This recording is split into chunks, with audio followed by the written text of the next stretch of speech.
It's not something they can give out.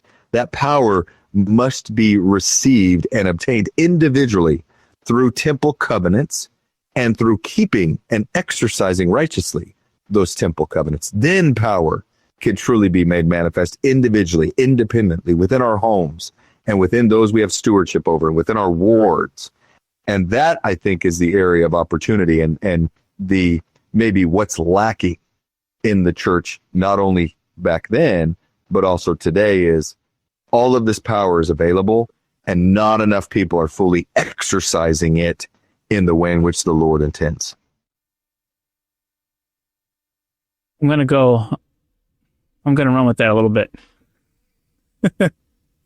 Go as far as you want, man. One of the beautiful things about the restoration and the restoration of the temple ordinances is that it's a restoration of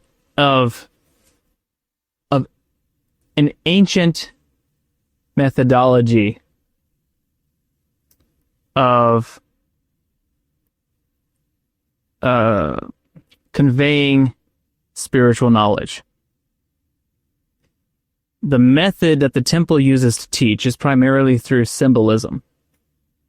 The ordinances of the gospel are all symbolic acts, and they provide us with rich symbolism that point us to eternal truths, heavenly truths. And this is powerful. And the power of symbolism, there's a lot of power in symbolism, because symbols can be a revelatory tool, but symbols can also be a tool of concealing knowledge. And that's what the Lord said. Why do you teach in parables? Why I teach it so that people at different levels of understanding can understand different things according to where they're at. That's powerful.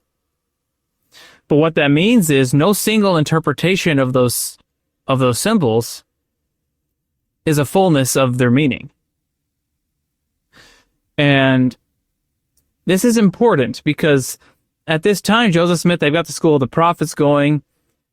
You know, they're giving lectures on doctrine. We even have lectures on faith that is produced out of this era. We have these gospel lectures that are produced. We even have scriptures that are being produced and revelations that are being written. But what we get out of that is simply one approach or one explanation of eternal truth. And when the Lord teaches us through symbols, which is primarily done through the covenant path, through the ordinances we participate in, what he's giving us is that fountain of living waters, where we can receive revelation in many different facets, in many different lights, in many different ways. And the problem with the structure of the church is that it can give us an interpretation of doctrine. It can give us an interpretation of the plan of salvation. It can give us an interpretation of what these symbols mean. And that's great. But that's a starting point for us. Hit that like button, leave us a comment, subscribe to the channel. We really appreciate it. They may seem like little things, but liking, commenting, it helps the algorithm push our content out to more people. So it's our small way of sharing the gospel in a social media age.